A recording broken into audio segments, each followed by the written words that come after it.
Ambassador Lane at that time saw the betrayal of the American people and the Polish people by our government. He protested to Washington. Eventually, he resigned his job to write a book, which was called I Saw Poland Betrayed. That book was only, I think they had about 5,000 copies, and they were quickly disappeared. Nobody would touch it. Now, this was an American ambassador, and we should have listened to him then. I've heard the story, whether it's true or not, that Bliss Lane died of a broken heart over that affair. At this point, I'd like to ask Bill Nowers to come up and introduce our speaker. Bill?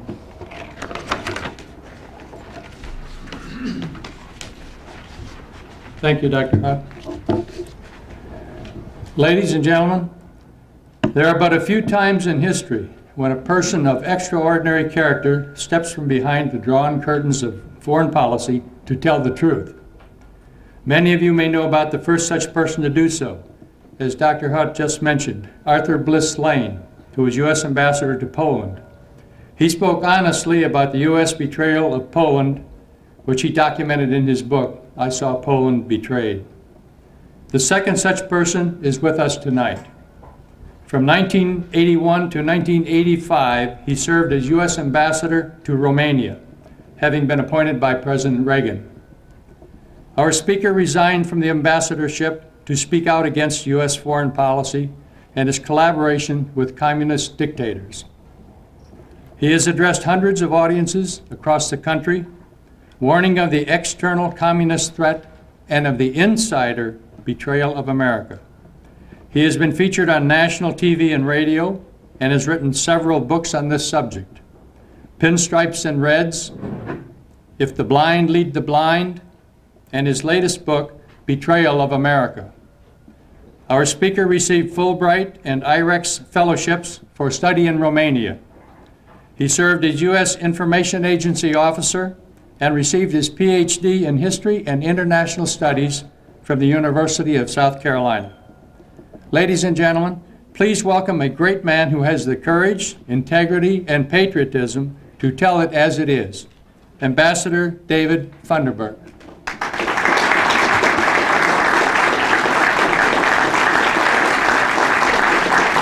Thank you very much. Thank you very much, fellow Americans. There are two main points that I would like to make tonight. One is that caution and skepticism, not euphoria, should be the order of the day with regard to what's happening in the Soviet Union and Eastern Europe. And the second point is that America's foreign policy has not been in the best interest of the American people or in the best interest of those seeking freedom in communist lands, but it's been in the interest of a tiny minority who have had more financial concerns, and it's been in the interest of a few communist dictators. So let's look at the announced death of communism and the legacy of communism and what America's foreign policy has been. We've all been shown on American television that communism is dead, the Cold War is over, we won the victory, so now we can unilaterally disarm and join hands with the Soviets and the United Nations to create a new world, or whatever they want to call it.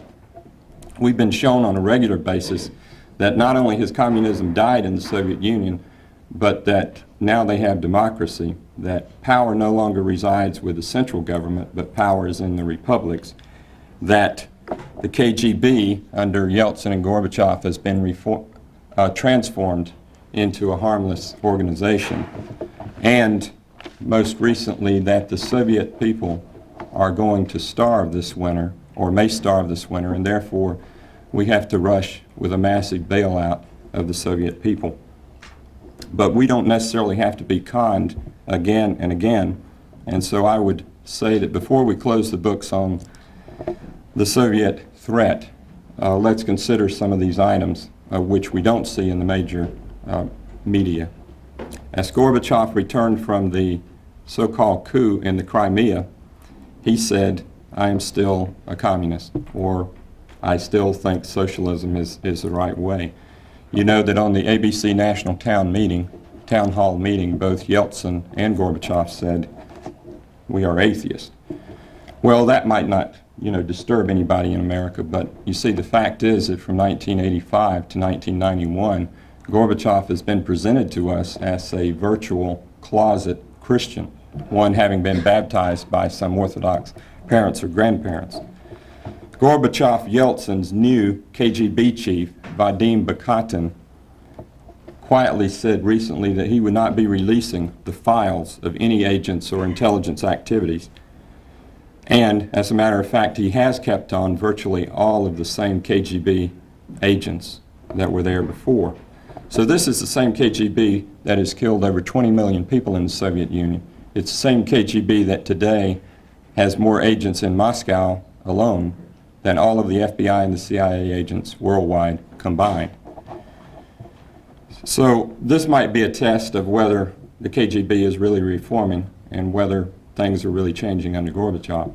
Does anyone really believe that the new KGB chief, the Yeltsin-Gorbachev KGB chief, is going to release the files on Lee Harvey Oswald? Does anyone believe that he's going to release the files, the true story of what happened with KAL-007 and the fate of Larry McDonald, or what Alger Hiss told the Soviets, or what senior U.S. and West European politicians were on the Kremlin payroll? Do you think any of these things are going to come out? Certainly not. If anything comes out, it's going to be a product of the largest department of the KGB, disinformation. You know very well, so I don't have to recount the details of how many missiles and how many tanks and how many ships the Soviets have built under the one described by the American media as Gorbachev, the great, the good, the Democrat, the liberalizer, the peacemaker, the Nobel Peace Prize winner, the one we all love. Well, in the words of some people in the Soviet Union who have been seeking freedom, not in the words of the American media, which hasn't spent much time in the Soviet Union to learn the Russian language or about the culture or history of the Soviet people. Garry Kasparov, world chess champion and co-founder of the Democratic Party in the Soviet Union, said Gorbachev has not carried out a single reform in the Soviet Union which would have led to diminish the totalitarian system. And as you know, Elena Bonner, the widow of perhaps the last real Nobel Peace Prize winner in the Soviet Union, Andrei Sakharov, Bonner said, Gorbachev will probably go down in history not as the architect of perestroika, but as the architect of genocide. Now, why would she say that about Gorbachev? This is Gorbachev, the Nobel Peace Prize winner, the one we've been told is a Democrat liberal reformer. Well, if you look at the Helsinki Watch report in the New York Review of a few months ago by Jerry Laber, the American head of Helsinki Watch, she recounts 5 massacres that were undertaken by Mikhail Gorbachev inside the Soviet Union, just to give the different perspective on what they think in the Soviet Union about Gorbachev and what he's actually been doing as opposed to what we've been shown. So that accounts to some degree for why the only 10% of the people in the Soviet Union support or favor Mikhail Gorbachev, whereas he's been sold and packaged and marketed so well in the United States that 75% of Americans favor and support Gorbachev. But where he lives and where they know him, his support is about 10%, which should say something about the reality of what is going on. Well, the head of the American Communist Party, Gus Hall, said recently, socialism and communism are not dead, they are on a detour. Political life is something like a garden. Socialism is not an annual, it is a perennial. You can cut it, but it will come up again. George Marchais, the head of the French Communist Party, said, quote, more than ever, I am a communist. And Julio Anguita, the head of the Spanish Communist Party, said, once a communist, always a communist. Well, Alexander Solzhenitsyn put it this way. He said, for those who think there's going to be free enterprise, market capitalism, and democracy in the Soviet Union, he said there is no foundation for democracy here in the Soviet Union. There is no political discipline. There is no feeling of repentance. And this is a key that I'll come back and refer to. He said the most terrifying thing of all is that the last 3/4 of a century, the destruction of the souls of most of the people in the Soviet Union. Well, what about the recent developments in the words of some Russians themselves? I mean, admittedly, some things have changed in the Soviet Union and Eastern Europe. But Russians say they can throw away all of these symbols. They can drive the Communist Party underground, but what difference does it make? Quote, just because all of these people are leaving the Communist Party does not mean we are suddenly living in a democratic country. And, quote, I am sure the same people will be running things, they just won't call themselves communist anymore. And so, in fact, most of those who are still running things were communists yesterday and today call themselves something else.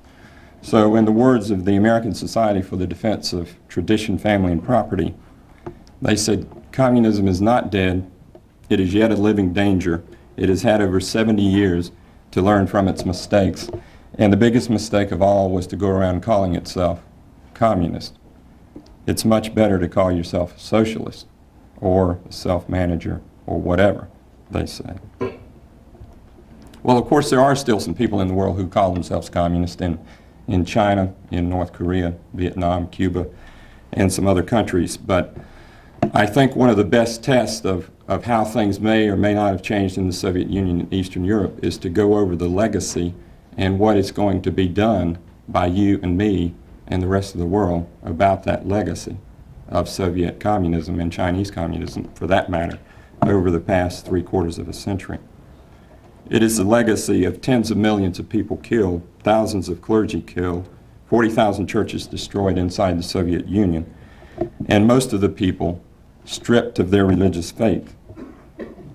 Even where people are not at this moment in physical bonds, many of the people are still in mental and spiritual chains from these decades of Marxist-Leninism, secularism, economic determinism, and atheism. So the question is, would you trust the leader, the head of a regime, which is responsible for the deaths of 30% of the clergy in that, 50% of the clergy in that country, the destruction of 80% of the churches, and admittedly, even by them, the murder of 40 million people. Other estimates go to 60 million. This is just in the Soviet Union. So this would mean, if we put it in the context of the United States, that 1 out of every 4 persons would have disappeared or been killed over the past few decades. Every family would have been affected by it, and every family would never forget it. So this is Mikhail Gorbachev. This is the legacy that he has inherited, and this is what he has chosen to preside over. He has never refuted this legacy of the Communist Party in the Soviet Union, which has killed more people, destroyed more churches, and imprisoned and killed more Christians and believers than any other government in world history.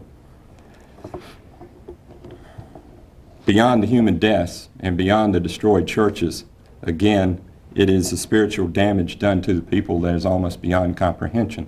And if you're looking for reasons why the new Bush plan and Gorbachev plan, the massive bailout, the grand bargain with Harvard University's Kennedy School, which is going to teach the Soviets how to operate free enterprise and market capitalism, to see why this is probably not going to work in our lifetimes, you can look and see that under atheistic Marxist-Leninism, bribery, corruption, black marketeering, lying, cheating, greed, learning how not to work, and mistrust of one another became the way of life for most of the people inside the Soviet Union and Eastern Europe. And this cannot be changed overnight. So the legacy and the record of Soviet communism cannot be just forgotten overnight and swept under the rug by the American media and the American government. What has kept communism in power in the Soviet Union during the past 74 years, in large measure, we could say, are the unindicted co-conspirators, or the fellow travelers, as Cal Thomas put it. What about if we want to measure, and again a test for whether or not communism has been erased from the Soviet Union, let's apply this test. What about Nuremberg trials for those who took part in the murders of 60 million people or 40 million people? Well, you and I know, I mean, it was important in World War II. Hitler, under the Nazis, was, we understand, responsible for the murder of 6 million Jews. And we all wanted Nuremberg trials to be held so that these people could be brought to justice and the world would never forget. And this memory would stay with us. We could see it forever, and that was right. But if 40 million or 60 million in the Soviet Union were murdered by this evil communist system, then why shouldn't there be Nuremberg trials to bring the executioners to justice there? Well, you and I know that it's probably not going to happen because, as they say in Eastern Europe and the Soviet Union, the beast or the monster is not yet dead. Alexander Solzhenitsyn wrote in the Gulag Archipelago, quote, "For the sake of our country and our children, we have the duty to seek them all out and to bring them all to trial, and to compel each of them to announce loudly, 'Yes, I was an executioner and a murderer.'" Well, if communism is truly dead in the Soviet Union, then Gorbachev and Yeltsin and the other communist leaders should be indicted, convicted, and punished. And Richard Wurmbrand, in The Voice of the Martyrs, put it this way: Lenin by himself, or Stalin by himself, or Andropov by himself, could not take machine guns or guns and go out and kill millions of people themselves as individuals. They had the help of millions of informers, police officers, henchmen, newspapermen, and authors who justified the killings, poets and clergy who sang the praises of the dictators, people who marched in demonstrations cheering them, and all of those who voted for them, probably 99.5%. So it's no wonder that Václav Havel in Czechoslovakia said, you know, our biggest problem is that we're all guilty. Our biggest problem is that we all collaborated with the communist system. Well, they all did not, but a tremendous number did. There were many that I saw who refused to collaborate, and they paid for it with their lives in many cases. So with this legacy, it's pretty difficult to believe that free enterprise, market capitalism, or political democracy can take hold among the masses in the Soviet Union anytime soon. Well, what about the so-called coup that took place in August in the Soviet Union? Well, it was described in the American media as a great people's revolution and a coup led by those seeking democratic government and freedom. And if that's the case, then it's rather strange that only 200 Muscovites turned out in a city of 10 million initially to surround the tanks that Yeltsin got on eventually around the Russian Parliament building. The 200 grew to 20,000, but 20,000 out of 10 million doesn't seem like a million in the streets demonstrating for freedom or democratic government. Even some people in the Soviet Union pointed out that, you know, the majority of people were obviously apathetic, or they weren't concerned, or they were standing in lines trying to find food, but they certainly were not demonstrating for freedom. So much for a people's revolution for democratic government. And then if we believe that hardliners staged a real coup which failed, and this is the way it was presented to us, you know, of course, in the media, then we would have to accept the idea that those who inherited this legacy of killing 40 to 60 million, destroying 40,000 churches and so forth, half the clergy, who carried out an efficient KGB operation of being able to keep people repressed, intimidated, under control, soldiers following orders, and everybody with their heads bent over and so forth, that all of a sudden, after all the years of being able to do what they wanted, it was amateur night in Moscow. And all of a sudden they could not secure the airports, cut off telephone communications, killed Yeltsin or Gorbachev. They even gave a video to Gorbachev to play with in his Crimea dacha. And, of course, you would have to believe that the soldiers who refused to carry out the orders of their bosses, the so-called coup leaders, all of a sudden they had courage, and all of a sudden they wanted to disobey their officers after 74 years of blindly obeying their officers or being shot. So this is, it's a lot to have to stretch to believe. Even many knowledgeable Soviets themselves, not all of whom can be trusted, but nevertheless, many of them believe that Gorbachev was in on the planning of the coup or took part in the coup to some degree. And they include Edward Shevardnadze and Garry Kasparov, the president of Georgia, and many of the leaders of the Moldavian Republic.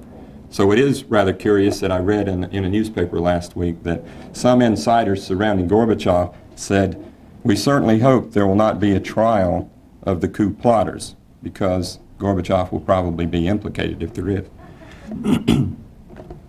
But the bottom line, the result of the so-called failed coup was the virtual deification or re-deification of Yeltsin and Gorbachev in the West, in the United States, and the rush to push through more sympathy for them to grant the aid and the bailout assistance that they need. Well, some curious items about Mikhail Gorbachev's list of requests for assistance this winter from George Bush. First of all, Americans are always given the idea, and of course we're very generous people and we care about assisting people wherever they are around the world if they're in need.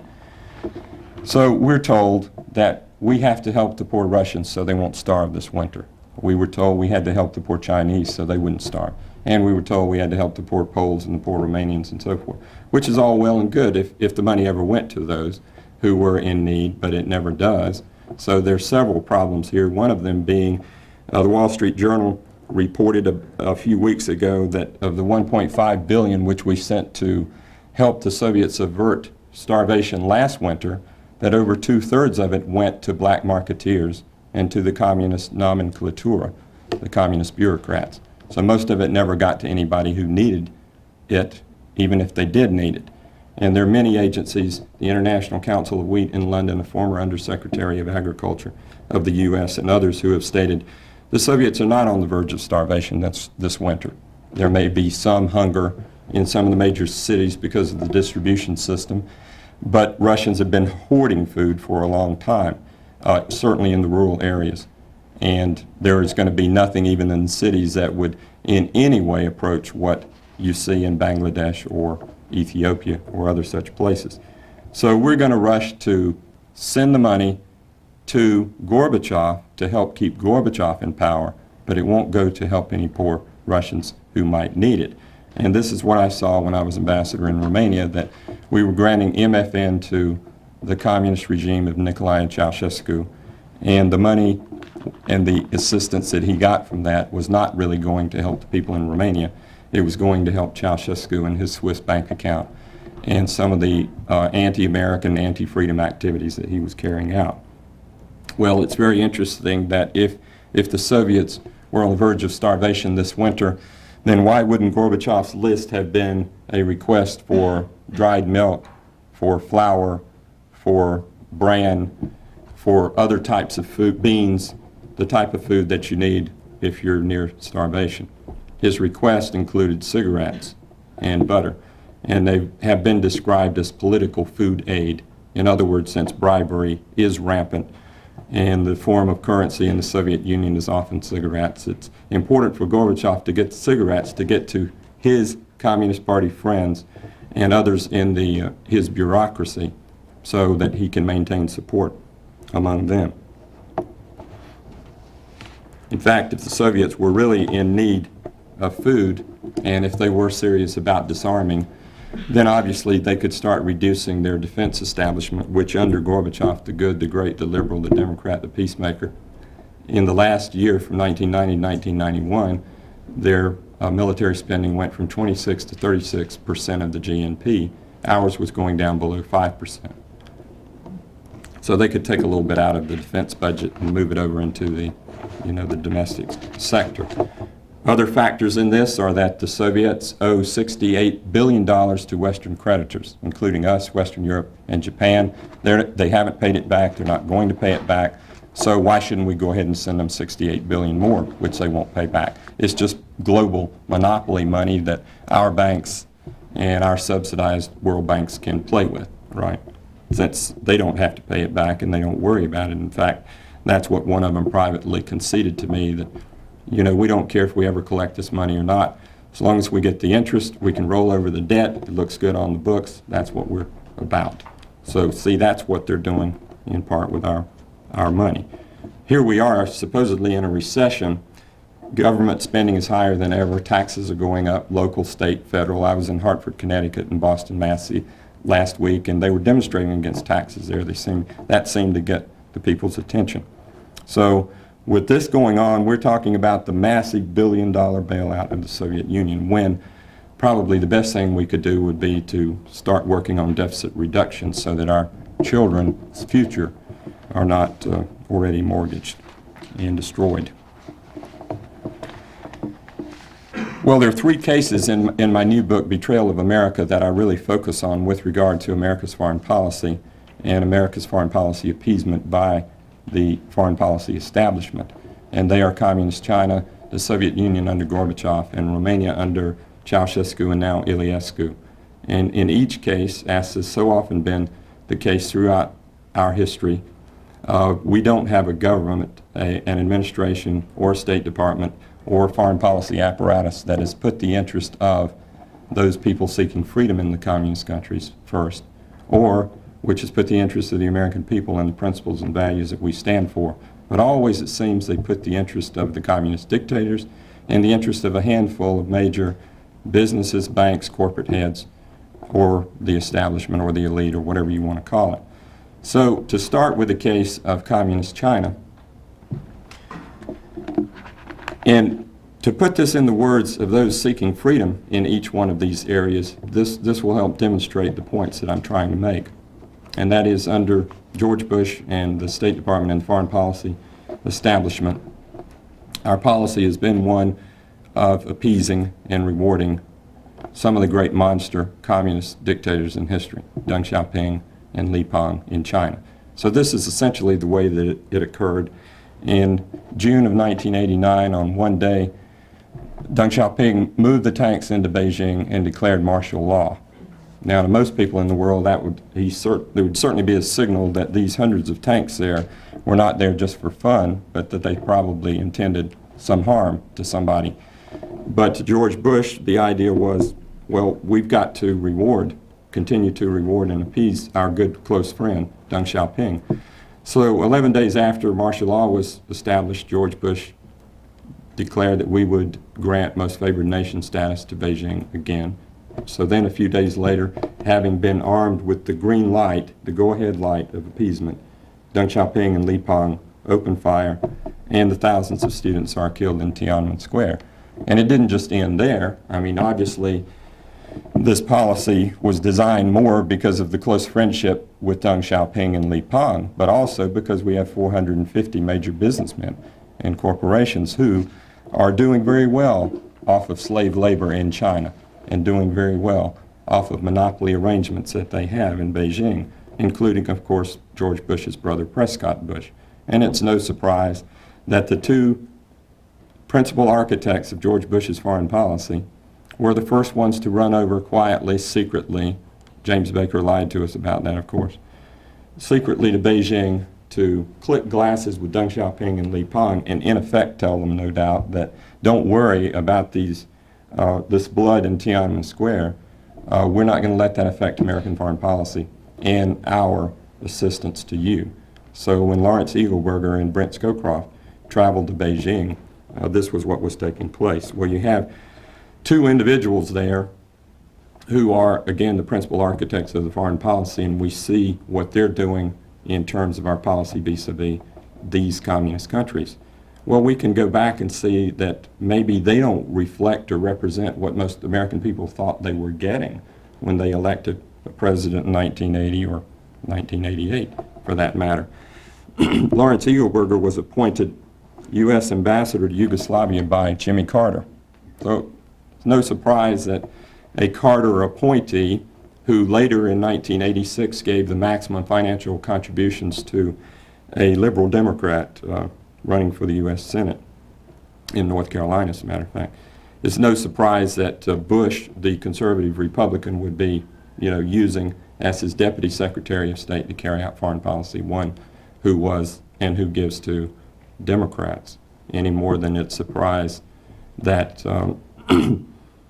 Robert Strauss, Democrat from Texas, the so-called Arm and Hammer with the Texas accent, was sent to Moscow by this conservative, so-called conservative Republican administration.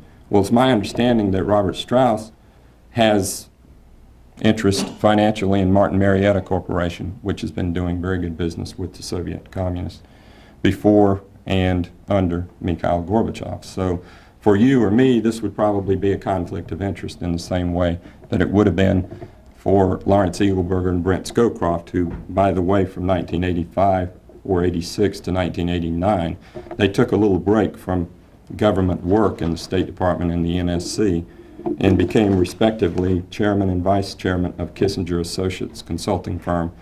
Eagleburger reportedly made about $1 million a year. Scowcroft about $500,000. New York Times even called me and said this sounds like a conflict of interest because they're using insider information. They're setting up deals with communist countries and corporations in the United States. So you could read in there that Eagleburger was on the board of a bank in communist Yugoslavia and also Yugo America Corporation and so forth. So I'm just posing the thought and the idea here that maybe there's something more, to the motives behind some of these people who are running American foreign policy than just ideology, for that matter. In terms of Romania and in terms of China, I could say that the Bush foreign policy and the foreign policy establishment of Eagleburger and Scowcroft have actually granted MFN in violation of American law. So that in the case of China, even one of our major media channels slipped up and did a report which exposed slave labor in communist China not too long ago. And they showed the extensive prison gulag of many political and some religious prisoners who were working to produce products which are dumped on our market, putting our people out of work, and produced by slave labor. Well, our law says that we can't grant MFN to a country which engages in slave labor, but of course we are doing it, obviously for various reasons. And in the case of Romania, when I was ambassador, we were granting MFN to Ceausescu's Romania, contrary to the Jackson-Vanik Amendment and American law, which said you can't give MFN to a country that doesn't practice free immigration. And there, Ceausescu was selling Jews from Romania to Israel and Germans from Transylvania and the Banat regions of Romania to the Federal Republic of West Germany for $12,000 to $14,000 per head in clear violation of American law, and this was well known to Reagan, Bush, and the others in the administration. So in each case, in the eyes and in the words of the people, whether it's Li Lu in China who says Bush is giving a green light or gave a green light to the communist dictators to massacre these people, or whether it's President Landsbergis in Lithuania who said when George Bush took American troops to the Persian Gulf to make the Persian Gulf safe for, what should we say, safe for the oil mogul friends of Bush, Mosbacher, Baker, Bush, or should we say to make the Persian Gulf safe for the rich Arabs, the emirs of Kuwait or the sheiks of Saudi Arabia. Of course, I lived a few years in West Texas, and George Bush was in West Texas drilling for oil with his daddy's money, and he founded an oil company called Zapata Oil Company, and it just happened to be the first one to drill offshore of Kuwait. So it just could be that there might be a little place in his heart or a little sentimentality through the years for the emirs. But, it's nice to liberate people, but in this case, we didn't go to liberate somebody into freedom or democratic government. You see, the last I heard, there are no free elections in Kuwait, and we still have the emirs in charge. And while that sideshow was going on, George Bush was talking to Mikhail Gorbachev and giving him the green light to let the Black Berets land in Vilnius and Riga in Lithuania and Latvia and massacre a few people who were seeking freedom, to the point that Landsbergis said George Bush's policy, this was in January of this year, right in the middle of the Persian Gulf War, Bush's policy vis-a-vis Gorbachev and the Baltics is a policy of Munich, a policy of appeasement. And in essence, this is what our policy was vis-a-vis Ceausescu. Everybody in Romania knew he was a monster. Everybody knew he was destroying churches, killing pastors and priests, running drugs, exporting terrorism, exporting military arms around the world, carrying out bizarre policies of typewriter decrees, scientific diets, requiring every woman to have at least 5 children or pay fines and things of that nature, and building his palaces with some of the money from selling Germans and Jews and some of the money from MFN that went into Romania, while those who were really seeking freedom and a more democratic form of government were often suffering in a vast gulag of over 1 million people working on a canal, the Danube Black Sea Canal, where most of them were lost and forgotten. So you see, when many of these people from Romania and Hungary and Poland, the Soviet Union, and China come to the United States, the first thing they say is that what we're seeing on the major TV screens and what we're reading in the major papers is not consistent with the truth that we've lived, the reality that we've seen throughout our lives. So I think the question we have to ask ourselves is, how long are we going to tolerate disinformation through the major American media? How long are we going to tolerate the apathy and ignorance of those in the media? And we could look at the Lichter-Rothman study, the media elite, and find one explanation perhaps, which is that most of those who are broadcasting the news to us, and most Americans take it at face value, that this is the authoritative word. Most of those people don't go to church, don't believe in God, think homosexuality is a normal way of life, favor abortion on demand, and blame America first for everything that goes wrong, which is their right if they want to do it. But I'm just saying it doesn't represent the majority of people in this country, as has been shown over and over and over. So they ought to preface what they say with where they're coming from and what their lack of beliefs are, or what their beliefs in a bigger government or socialism or whatever it is, atheism for them, are. So this is one problem. I think we have a lot of assets in this country in this battle to try to get the truth before the American people. And it's also a reality that the people in Eastern Europe, the Soviet Union, and China have learned. Those 40 to 50 million people who have come from those places and lived under communism, they know a reality quite different from what our kids in school are learning, from what people learn in the universities, from what most of the federal government employees seem to espouse, and what the major media and the major establishment elite carries out. So they're well aware of how terrible communist tyranny is and how terrible big government, animal farm are, and they always state the bigger the government, the smaller the individual. And this is what I learned living for 6 years behind the Iron Curtain.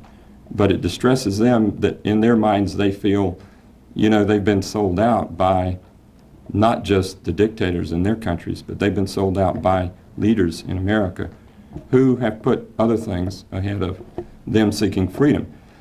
So I would think that the problem we face is that one day there may be 1.2 billion Chinese, 300 million people from the Soviet Union, and hundreds of millions from Eastern Europe who will come to us and say, where were you when we were out there fighting for freedom? Why were you in bed with the Ceausescus and Deng Xiaopings and Mikhail Gorbachevs? Why weren't you standing with those of us seeking a better life, or what you have in the United States? George Bush has spent a lifetime surrounding himself with those people who seem to believe in big government, one world government. If we talk about in the State Department, Eagleburger or Baker or Scowcroft in the NSC, or Mosbacher, Schultz, or Rockefeller in big business and banking circles, or Thornburg and Baker in politics, these people who have been closely associated with George Bush have tended to view the world in ways in which most Americans don't. That is, in terms of a convergence of the communist system and our system, so that we'll all be, coming together and be alike. It's almost like Bush intimated during his speech at the UN about 10 days ago when he said, you all really don't need to worry about losing national sovereignty, us being part of this new world order with the United Nations as the instrument for it doesn't mean the diminution of America's national sovereignty. Well, I think we know that UN treaties and UN conventions demand that we would have to submit our constitutional privileges and rights to that of an alien body, as one constitutional scholar put it. So whatever the New World Order is that George Bush is talking about, it certainly doesn't seem to have anything in store that's consistent with the individual, the family, belief in God, or a constitutional republic maintaining its national sovereignty in the United States. And so when Bush said 10 days ago that what we want to do is have shared values and standards with the countries in the United Nations. So what he's talking about, in effect, is he said there are 166 nations now in the UN. Most of those, let's say 2/3, are atheist, socialist, and anti-American. So we're going to get in bed in a new order with the countries in the UN in which we share values with them and we accept their atheism and socialism and anti-Americanism. If we wanted to do that, we could go to Harvard. Next. So we have what you can call a Nixon, Kissinger, Rockefeller, Ford, Carter, Bush foreign policy. It really doesn't matter if you have a Democrat or Republican in there. As they used to tell me in the bureaucracy in the State Department, the Reagans come and go, but we stay. And the Reagans can enunciate and verbalize a foreign policy, and somebody in the woodwork implements the foreign policy, which was a continuation of what was there before. So that's why back in the days of Nixon, you had Kissinger and as the architect of realpolitik and American foreign policy of differentiation vis-a-vis the communist world. And today, you've got Kissinger's two main proteges, those who served as president and vice president of Kissinger Associates running the foreign policy. And again, always on the wrong side of history, on the wrong side of freedom, on the wrong side of the American people.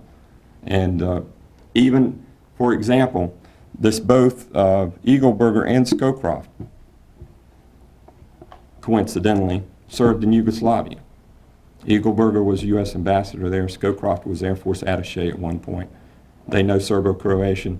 They lived in the embassy in Belgrade. How is it that when there was a choice to make between the central communist government in Belgrade and the breakaway republics that were anti-communist, seeking freedom in Slovenia and then Croatia, that we had to side with the central communist government in Belgrade? That's what our experts recommended. Was it because they thought that would better protect the status quo and stability, or investments that they had had, or connections that they had had in the past, or better to deal with the devil they've always known and liked, or what? Well, I think it's interesting that as one of his first acts as president of the United States, George Bush did not pardon Ollie North, whether or not he deserved it, but he pardoned Armand Hammer, son of the co-founder of the American Communist Party, and one described as the best friend the Soviet communists ever had from the days of Lenin to the days of Gorbachev. So it must reflect to some degree his sense of priorities, or what he puts faith in, or what he prefers. When I questioned technology transfer and human rights violations, I was circumvented by the United States government, and this could well be because it threatened the financial and political interest of the insiders. Well, you know, the major media in this country, which I told you some of the characteristics as described in the media elite. Well, let me throw out one other one, watching them come through Bucharest and knowing from others about their visits to Warsaw, Prague, Budapest, Sofia, Moscow, and so on. You know, the Rathers, the Brokaws, the Koppels fly into these capital cities with camera crews. They spend 2 or 3 days there. They've never learned the language of the country or anything about the history or the culture of the people. They live in the major hotel, let's call it the Intercontinental Hotel, in those capital cities. They eat the only steaks available to anybody in the country in that hotel. They talk to the KGB agent locally who is fluent in English. They're dependent on him. They show the cameras, usually where they are guided to show the cameras, and then they put this on American television, and Americans are confident that they have the authoritative account of what goes on. But it's very selective. you can be sure. Just in the same way that, you know, it wasn't as if Ceausescu only appeared in the world on Christmas Day of 1989 when we started seeing pictures of Elena and Nicolae Ceausescu on American TV screens. And then all of the horrors that had taken place under Ceausescu. Many of these started coming on TV. Well, where were they for 25 years? This had been going on for 25 years. Where were the TV cameras from 1965 to 1989? Well, a lot of such horrors have been going on, due in part to the support and collaboration of the United States government for a very long time, and have never been exposed or looked at in depth by the major American media. Seems very strange. So I think that what Bush is talking about in terms of his New World Order, you know, continues to benefit the same people that he likes to deal with, the other communist rulers in China, in Soviet Union, in Romania, and what they call their shared goals, which I feel certainly do away with what our way of life is. And so I guess the bottom line is we can call them insiders, or we can call them the establishment, or we can call them members of the Council on Foreign Relations or the Trilateral Club or whatever, but the question is, why is it that they always seem to put their own financial interests, their own political interests, ahead of the interests of those seeking freedom, or ahead of the values and principles that we stand for in this country? Why have they never stood or out in solidarity with those seeking freedom in China or in the Baltics or in Romania? And I've spoken with a lot of those people who are still struggling for freedom in these places, and they have considered Deng Xiaoping to be their enemy, Mikhail Gorbachev to be their enemy, Ceausescu and now Iliescu in Romania to be their enemies, and our president and our foreign policy makers have not. They have been in alliance with these. So it'd be nice to see an example of our president and our foreign policy apparatus being in alliance with those seeking to overthrow communism. So it seems consistent for George Bush of Andover, Yale, Skull and Bones, the Council on Foreign Relations, you know all the rest, Congress, CIA, Republican Party, and so forth. It seems consistent that he praised the communist monster Ceausescu, that he supports MFN for the butchers of Beijing, that he has praised Mikhail Gorbachev, the one resented by most of the people in the Soviet Union. It's consistent for the elitist Bush to pardon Arm & Hammer. It's consistent for him to favor taxing middle-income Americans but not his wealthy millionaire friends. It's consistent for him to appoint to office essentially those that he's very comfortable with, who belong to his same elite. I don't have to tell you about the threat that we have in this country with regard to big government. Can you remember a time when government has gotten smaller in your lifetime, or when taxes have gone down, or bureaucrats have been put out of business, or anything like that? On the state and the local and federal level, government has steadily been increasing in size. And the textbooks in this country have been changed dramatically in the last 20 or 30 years, you might notice. And I did a survey one time of what they were saying in the textbooks about the Soviet Union and the communists there. And most of the textbooks didn't even mention that anybody was being killed inside the Soviet Union by any communist.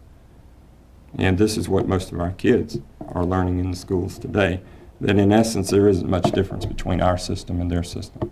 In other words, a system that kills 40 to 60 million and a system that doesn't kill any, as a matter of practice, are the same morally. This is in essence what they're being taught. So something is wrong. You know, up is down, right is wrong. I mean, you can look at the character assassinations going on or whatever you want to look at.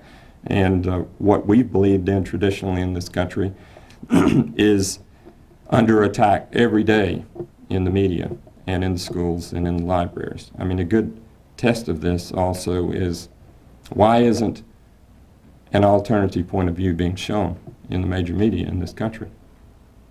Why aren't books like you'll see on the table in the back, whether they're The Shadows of Power, The Establishment's Man, or New Lies for Old, or Red Horizons, or Betrayal of America? Why wouldn't you find those books in the public library here locally, or in the colleges here locally, or in Dalton's or Walden Books? Because they essentially have one slant, one ideological perspective that is permitted into these. You know, one politically correct point of view. That's what you have, in essence. Well, there's still a battle going on in the world. It's not just the battle between freedom and slavery here and there, but it's a battle going on right here domestically in this country about whether we're going to wind up being a country that still believes in God and the individual worth and dignity of everybody, the family, which is certainly under siege, or private property, or the constitutional republic. And it isn't just something that we can wash our hands of and say that, well, there's nothing we can do about it. I mean, there are 101 things that we can do about it, from putting the light of exposure on the media which doesn't report the true stories of what are happening, to demonstrating against congressmen or protesting against congressmen who vote for most favored nation status for communist countries, which goes to repress people seeking freedom, or to demonstrate against the banks and the corporations which don't mind loaning money at reduced rates backed by the American government to a communist dictator who kills people, but will not give you or me a loan at a reduced rate so our children can go to college in this country. So one of the biggest assets we have, again, are the 40 to 50 million who come from communist lands, and if we could take them to the schools and before the media, which pays no attention to them, and they've been very demoralized and very depressed, but they know a reality which they'll never forget. And I see them everywhere I go. I saw last night in New Jersey and the night before in Albany, New York, were tens, scores from the Baltic states and from Romania and from the Soviet Union. And they know the reality of what's happening, and they know there must have been some collaboration going on between leaders in the West and the communist dictators.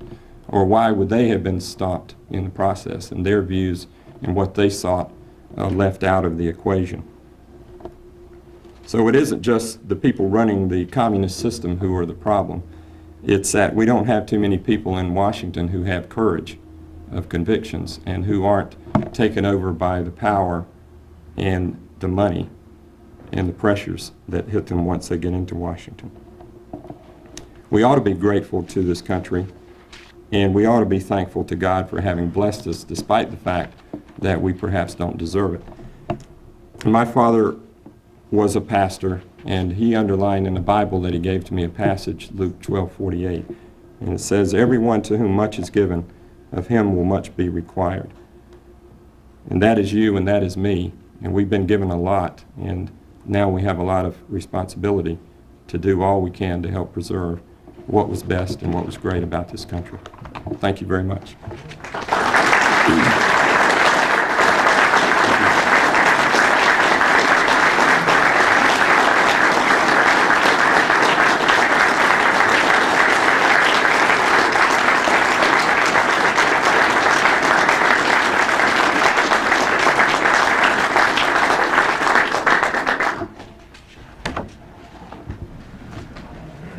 We will have a short break during which I'm going to talk.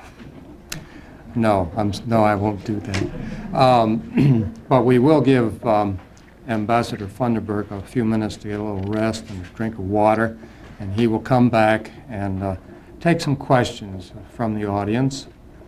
In the meantime, I want to emphasize a couple of things that he said. One was he talked a lot about the news media. And the real question is, why does the news media always provide only the left side of the question? We get the liberal point of view, and they somehow seem to miss what the average American believes, I think, about things. And I think that one of those explanations is the organization, which controls, to some extent, what the news media prints. Let me get my books.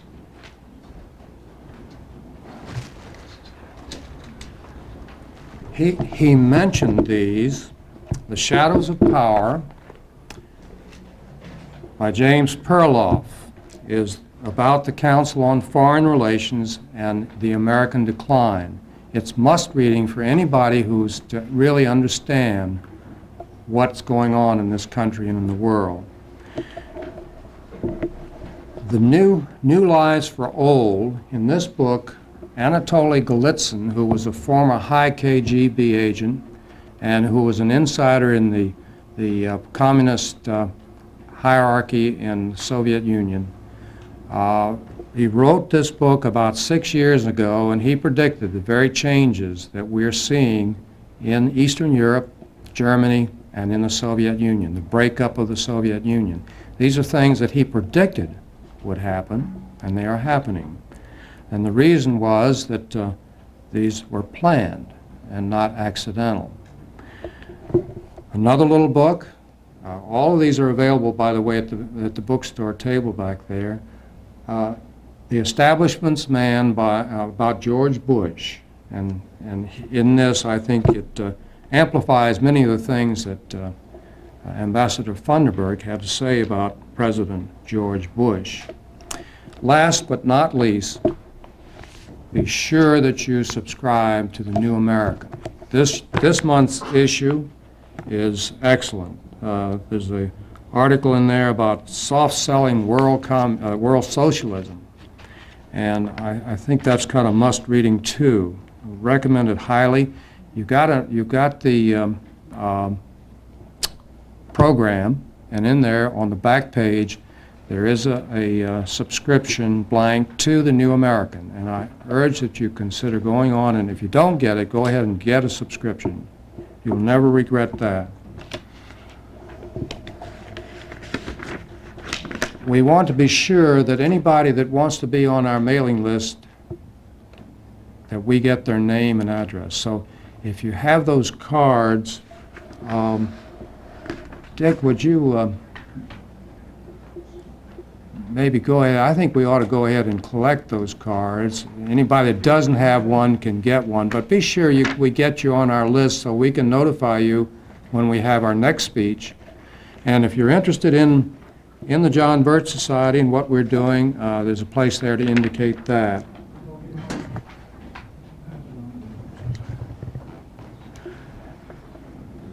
At this point, Dick Kite is going to come up and say something about the John Birch Society, and then we'll have just a very brief discussion by Tom Parsley. Come on up, Dick, and talk a minute about the Birch Society and what we're all about and what we're trying to do.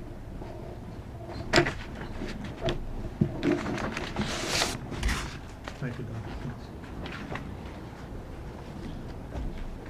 I guess we covered really some pretty heavy stuff here tonight. I'd kind of like to take this opportunity to tell one of Dick Kite's famous stories. And this guy was out in this rowboat, and he was rolling along, and he happened to look. He says, well, I sprung a leak, and the boat starts to sink. And this motorboat over here sees him. He sees him going down. So the motorboat comes over, and he says, hey, you need help, you need help. He says, no, he says, the Lord's going to save me. And he says, okay. So the motorboat pulls off, and here he goes, and he's still sinking. So this other boat out here comes over, and he comes over. He says, you need any help? He says, no, he says, the Lord's going to save me. So finally, the boat's really starting to go down now. And water's come up the guy's chest, and a helicopter comes over. He drops that big line down, and he says, you want the line, buddy? The guy says, no, he says, the Lord's going to save me. So the guy sinks, drowns, and dies, goes to heaven, faces God, and asks God, why didn't you save me? And the Lord said, well, he said, I sent you 2 motorboats and a helicopter. I don't know where your thinking was. But without any further ado, I'd like to talk about the John Birch Society a little bit. And ladies and gentlemen, it is with pleasure for me to tell you about the organization that is sponsoring this program here tonight. The motto of the John Birch Society is, less government, more responsibility, and with God's help, a better world. Frankly, we think that says it all. We want a better world for ourselves, for our children, and our children's children. What will it take to build a better world? Well, it certainly will take God's help. It will also take more responsibility on the part of us all to preserve and protect our heritage and our freedom. And finally, it will mean defeating the present and would-be tyrants who have always constituted the greatest threat to freedom and happiness. Today, the John Birch Society is recognized by friend and foe alike as the largest, most effective anti-communist organization in the United States.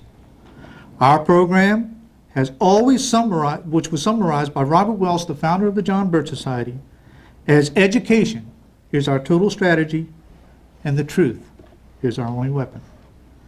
As part of our educational program to make more Americans aware of the threat this nation faces, we are sponsoring this meeting here tonight. We think you will agree, after hearing our speaker, that the information presented is of paramount importance. But we also believe that the responsible action must go hand in hand with education. We hope this meeting will motivate many of you to learn more about the John Birch Society. For when you do, we are sure that you will want to become part of this educational army. We think the John Birch Society is the finest body of men and women anywhere in the world. We hope you will join with us, and we certainly appreciate your presence here tonight.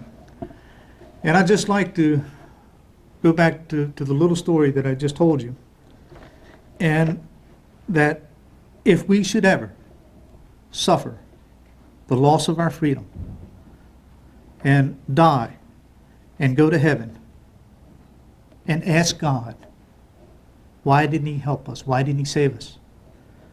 Each and every one of us here tonight should hope and pray that he doesn't tell us, well, I gave you, among other things, the church, the John Birch Society. Where was your thinking? Thank you.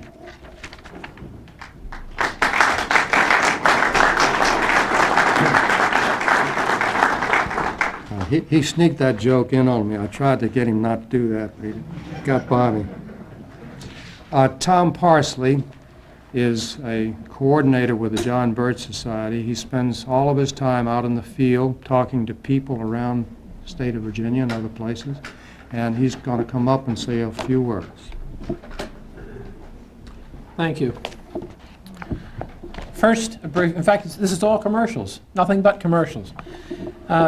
Very rarely, but on occasion, we have the opportunity to have the National Council of the John Birch Society meet in the northeastern United States. The last time was in 1985, and on November 9th, we're going to have the National Council meeting of the John Birch Society in Morristown, New Jersey, which isn't terribly far away. It'll be at the Royce Hotel Governor Morris in Morristown, and the reception begins at 6:30 p.m. and the dinner at 7:30 p.m. The two keynote speakers will be G. Vance Smith, the new Chief Executive Officer of the John Birch Society, and also the new President of the John Birch Society, John F. McManus. I think most of the people in this room are familiar with John F. McManus, but this would be an opportunity for you to meet and hear our new Chief Executive Officer, a really outstanding man, an individual that I've known for some time, as well as a chance to meet the members of the Board of Directors and the Council of the John Birch Society, the men that lead and plan the activities of the Society, as well as have a lot of fun. I've never been to any of these that weren't really first-class affairs that were tremendous fun. I have flyers for those of you that may be indecisive as to whether you'd like to go tonight or not, and I'll have some back at the book table and I'll put some at the ticket table so you can pick them up. But if you're ready to go, I have tickets with me, and I've got some excellent tables, and they go on a first come, first served basis. So if you'd like a great table right up front, I've got tickets with me tonight.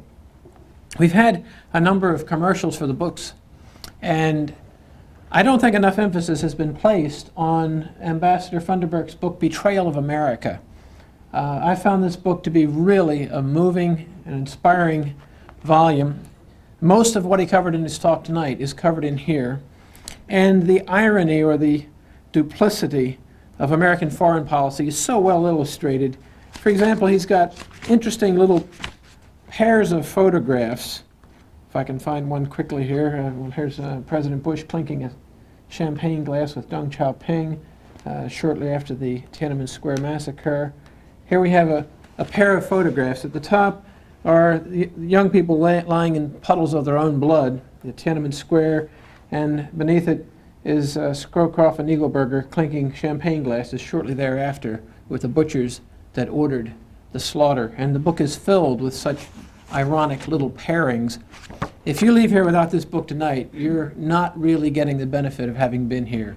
Sure, you can order it and pay shipping and handling and write out a check and wait 2 weeks to get it, but you've got a unique opportunity. They've got an excellent book table back there tonight. If you already have the book, consider buying some for Christmas gifts. And the ambassador has offered to autograph any book that's purchased here tonight. So it's an opportunity not only to get a fantastic book, I think it's a tremendous book, whether you get it autographed or not, but you've got that extra opportunity. And I think you should really stop at the book table before you leave tonight, because probably a lot of you in here are already convinced of the problem. How are you going to convince others unless you can provide the material? Buy a few extra copies for friends. And as I mentioned, I'll put the flyers concerning the dinner back at the table. Thank you.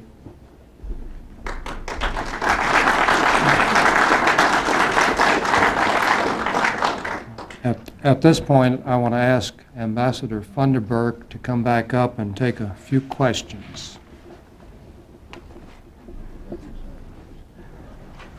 Okay, thank you. Do you have any questions? Yes, sir. I certainly agree with what you were saying about wanting to, the government should support people who are fighting for their own freedom. But I wonder if what was said about the people of Russia, namely that they don't have a foundation for freedom and that basically called into question their ability to deal with freedom, to exercise freedom in any meaningful way, if that's not also true of much, if not all, of Eastern Europe, and if that, because most of those countries had monarchies up till the time the communists came in there, and if that is true, when we talk about supporting freedom movements in those countries, are we really talking about supporting a freedom movement, or are we talking about supporting somebody else's tyranny? Well, that's a good question, and what you say is valid. Only in Czechoslovakia in the interwar period was there some form of multi-party political democratic system, and to a much lesser degree in Hungary, and then the other countries were pretty much like the Soviet Union. The Soviet Union's history of democratic government went from February to November of 1917, essentially. But that's not to say, and I didn't mean to infer at all, that just because the majority of the people in the Soviet Union or parts of Eastern Europe have not had experience with a type of democratic government like we have, or a constitutional republic, if you will, it doesn't mean that they wouldn't want that if they knew about it. You see, they just haven't learned about it. They haven't had experience with it. And I did debate for the last year or two a former Russian KGB agent, and his argument was that, well, we prefer, because it's all we know, an authoritarian leader with security and stability and us not having to make most of the decisions. But of course we all know that in many of the cities in the Soviet Union and in parts of Eastern Europe, there are many people who do want this type of government. So what I should have said more specifically was that when we support those who are seeking freedom, I certainly mean those who also are seeking a type of government that's similar to ours, but not those who would be preferring some return to authoritarian government, or a Boris Yeltsin, for example, that I certainly don't consider to be one that we should be backing. I mean, Boris Yeltsin is more of a hero now, I suppose, in the wake of the so-called coup than Mikhail Gorbachev is, and this former KGB agent told me, he said, you know, we like Yeltsin, we don't like Gorbachev. We know he's an Orthodox communist, and Yeltsin was an Orthodox communist, but Boris Yeltsin is a populist figure, and He's an alcoholic who gets drunk and falls off bridges, and that means he's just like most Russians. They can relate to him. That's what he said. But the point is, there are some people in those countries who would like this type of government. It's just that most really don't know anything about it. It's the same situation with regard to free enterprise and market economics. I mean, we can be instructing the current generation, but everything I'm hearing about the experiences of American companies trying to do business there is that there is so much bribery and corruption that there's just no way to get anything done at the moment. So it may take a new generation of kids who study here, but then what do they learn here? That's the irony and what I was trying to point out. If they come to Harvard and they're teaching them about free enterprise and capitalism to go back, I mean, that's the last place in the world you would want to learn, or you would go to learn about free enterprise, capitalistic economics, would be Harvard University. So you see the problem. Where do they go to learn? Yes, sir. I noticed on the back table there was a book by you about communism and American education, and I was wondering if their influence in education or anywhere else had anything to do with this mindset that we can accept communism. Well, I think it does. I mean, that book was written many, many years ago, and that's the one that Senator Biden gave to Senator Kennedy, who held up my nomination and who read that word for word. It was a book in which I wrote about the misteaching of communism in American universities and a survey of the textbooks on Russian and Soviet history in which they conveniently omitted the destruction of the churches and the murders of the pastors and priests and all of the others in the purges and the Kulak destruction and so forth. I mean, this is just not mentioned in most of these textbooks. So there are a lot of textbooks, and I've been going to conferences sponsored by Accuracy in Academia, in which they're talking today about political correctness, as you know, on college campuses. I mean, somebody who has our point of view would very seldom be invited onto a college campus. And in fact, when we got onto a college campus in the last week, several college campuses in the state of New York, it was not to the general college campus, but through some organization which had all kinds of problems in finding a room that they would allow us to speak in, for example. And then when the posters were put up around the campus, they were torn down immediately. A Polish American who heard me speak at one college wanted to drive an hour to hear me the next night with a video, and he called Vassar and asked him, "Where's Funderburk speaking at 7:30? They said, "We don't know what you're talking about." And he called 4 or 5 offices on the college campus. So, of course, Vassar itself would not invite me, and they would not invite any other anti-communist or pro-freedom American or whatever. But they do invite Ed Asner and Malcolm X's daughter and Angela Davis and Henry Kissinger. And so the students get one point of view for the most part. Granted that the coup was staged, how do you explain the death of the 3 coup members? I don't. I can't. What did they give their lives for? Well, that's a good question. I don't know that they did this voluntarily. Maybe they're not dead. That's true. And that's why it'll certainly be interesting to see if there is, in fact, a trial that takes place for these people, because it's very likely that we might not see such trials, I think.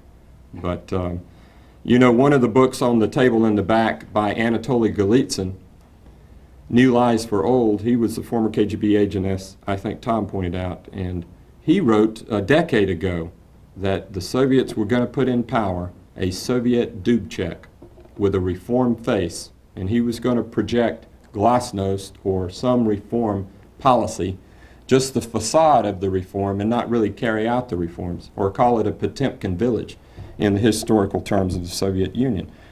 And such things could happen, Golitsyn said, as under this man, as the dismantling of the Berlin Wall, the reunification of Germany, the establishment of multi-party systems in Eastern Europe, and the end of the Warsaw Pact. He said all of these things could take place as part of a massive disinformation campaign to get a bailout financially from the West, because Yuri Andropov, head of the KGB, who tapped Mikhail Gorbachev to be head of the Soviet Union, looked at this guy and explained to him, of course, that we have to undertake drastic measures if we're going to salvage anything because the place is falling apart. He recognized that both of those did, and Andropov recognized that Gorbachev was well suited to help carry this out.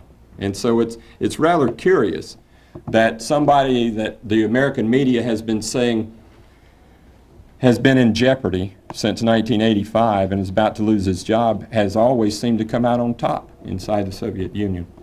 But, you know, we can look at the situation in Eastern Europe and make a very good case for the fact that these so-called revolutions that took place in most of the East European countries came within a week after Gorbachev visited the hardline communist rulers of virtually every one of those countries. So when Gorbachev went to Prague, or he went to, one of his representatives went to Sofia in Bulgaria, within weeks after this, after he gave the signal to the Honeckers and the Zhivkovs and the Kadars and Ceausescu that, look, you know, you're presenting a bad image just like Brezhnev did, and we need a good image, good facade communist. So you step aside for the good of the cause, and we're going to put in one of my people, a Gorbachev protege. So what happened in Romania, what happened in Bulgaria, what happened in Albania, cases in point. In 1989 and 1990, you had called the Communist Party of Bulgaria, the Communist Party of Albania, the Communist Party of Romania.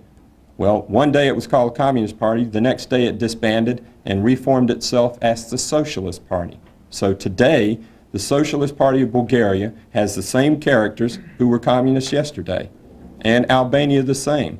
And in Romania they're called the National Salvation Front. But the leader of Romania's National Salvation Front, when I was ambassador to Romania, I was reading information about what a good communist ally and colleague of Ceausescu he was.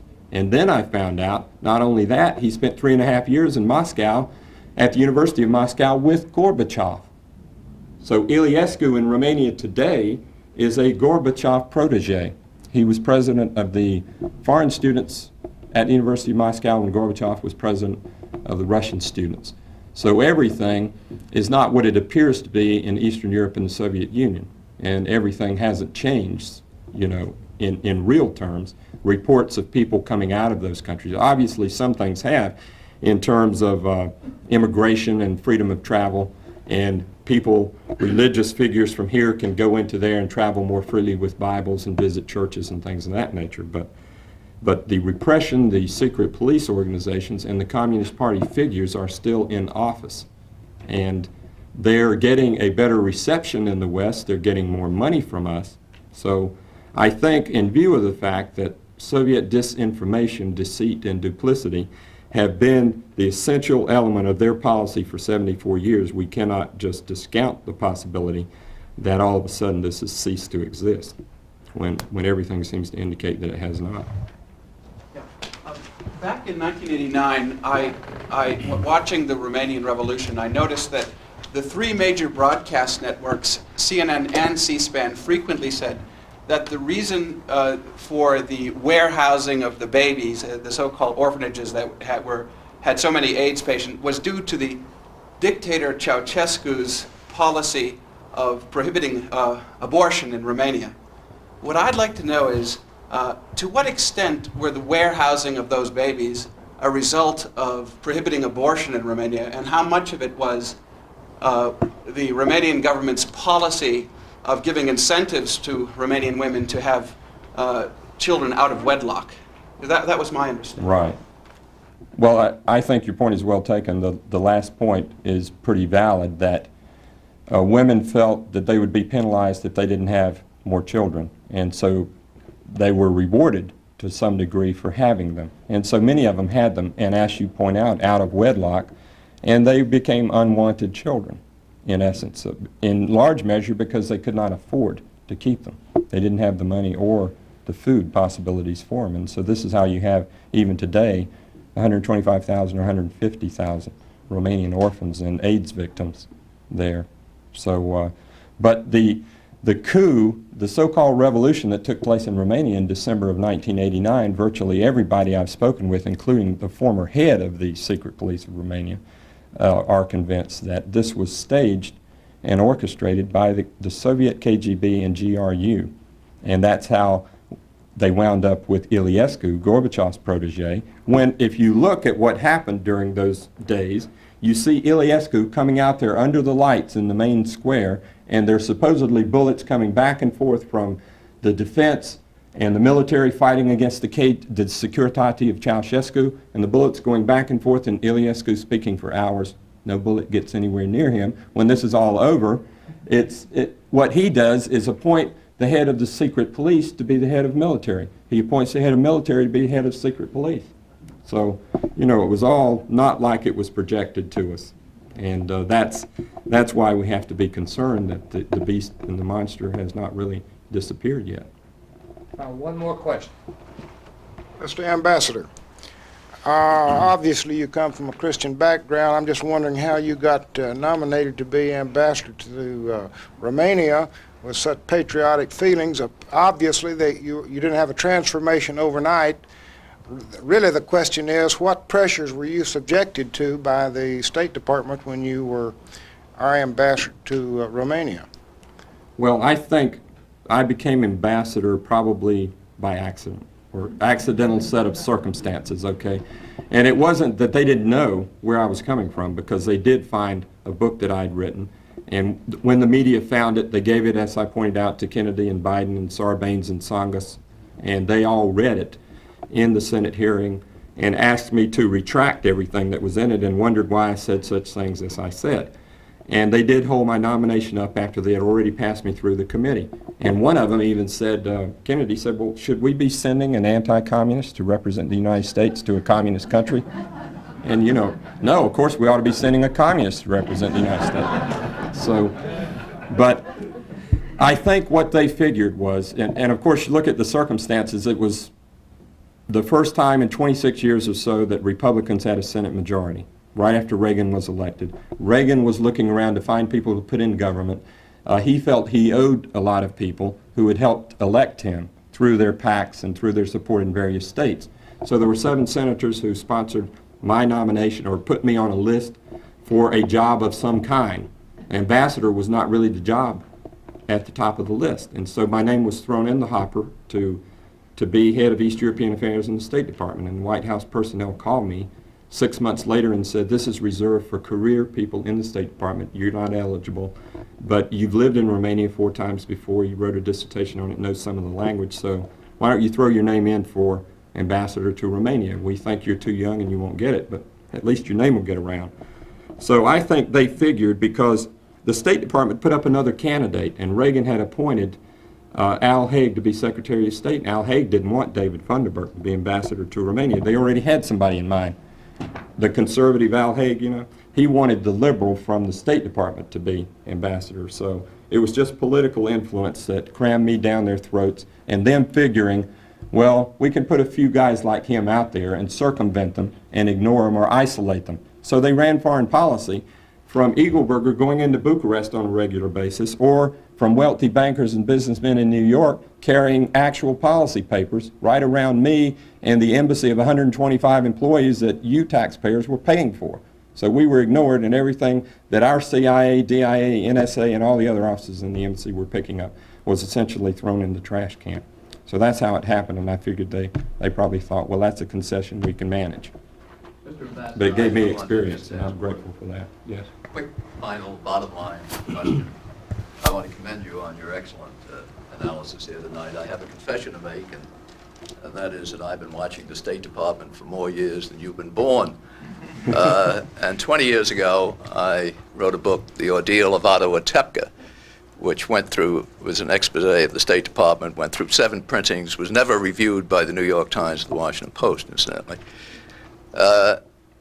But nothing has changed, obviously, in all those years, not just the 20 years, but going back some years before that when I was a founder of the National Captive Nations Committee.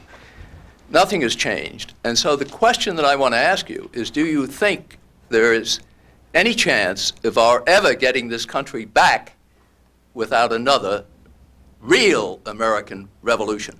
Probably not. That's what we need. And you know, some things we can do, obviously. We've got to put some people in Congress, find one honest man somewhere who has courage, and let him shine the light on what the State Department is doing, for example. And one key way to get their attention is to freeze the budget of the State Department. And they'll all be squealing like stuck pigs immediately, instantly. And then the media will go after you like sharks and say that you are, opposed to everything good about this country. You just wrote the resume of Senator Helms. I wish that were true. Anyway, I think that the difference in what we believe in and what we stand for, and what I found out in Eastern Europe as well, is that we do believe in something that's superior to materialism and political power. So, thank you. God bless you.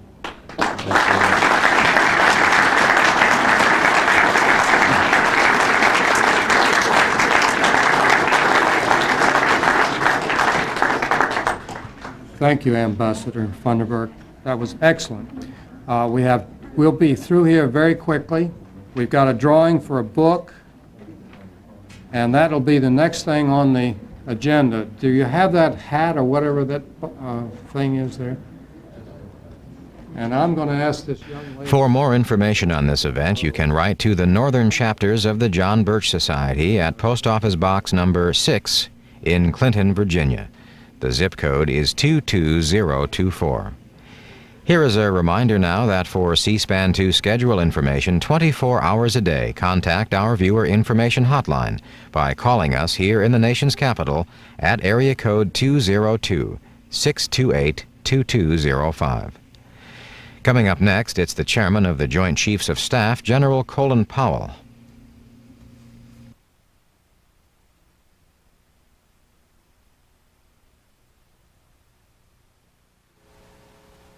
C-SPAN 2 is the only network that brings you gavel-to-gavel coverage of the United States Senate. On Tuesday, the Senate is expected to vote on the confirmation of Judge Clarence Thomas to be an Associate Justice of the Supreme Court. Tuesday's session begins at 10 a.m. Eastern Time. The vote is now scheduled for 6 p.m. Eastern Time, 3 p.m. on the West Coast. C-SPAN 2, the only network providing live coverage of the United States Senate, gavel-to-gavel and without commentary.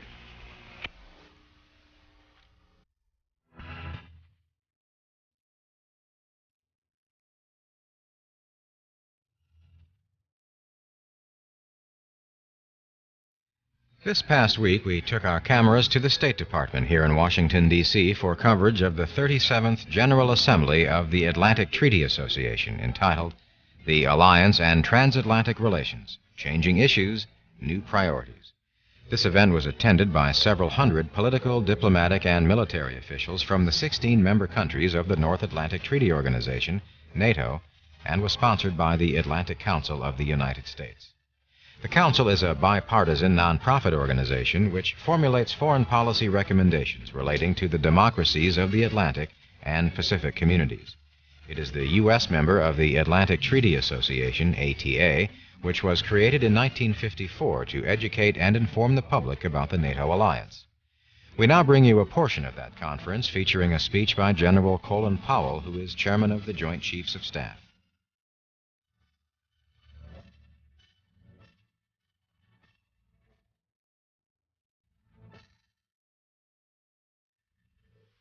Our next speaker is here, I'm very happy to say, and it's my pleasure to greet him and introduce him.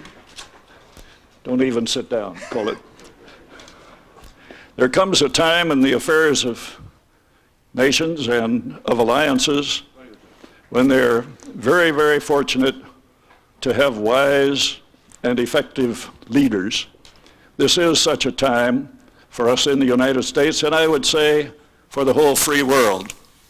The work that General Powell has done, I think, has provided a model of how the military can effectively serve the higher purposes of government and of people.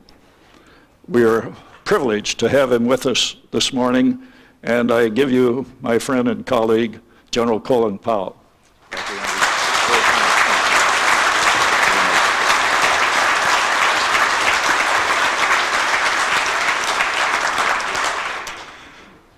Thank you very, very much, Andy, my dear friend, for your kind words. I am honored to have been asked to be with you again. It's been 2 years since I had an occasion to speak to the association, and honored to be here so early to kick off a distinguished array of speakers who you'll be hearing from the course of the day. Normally I get to follow, and I try to follow my boss, Dick Cheney, and let him warm up the crowd and take all the tough questions.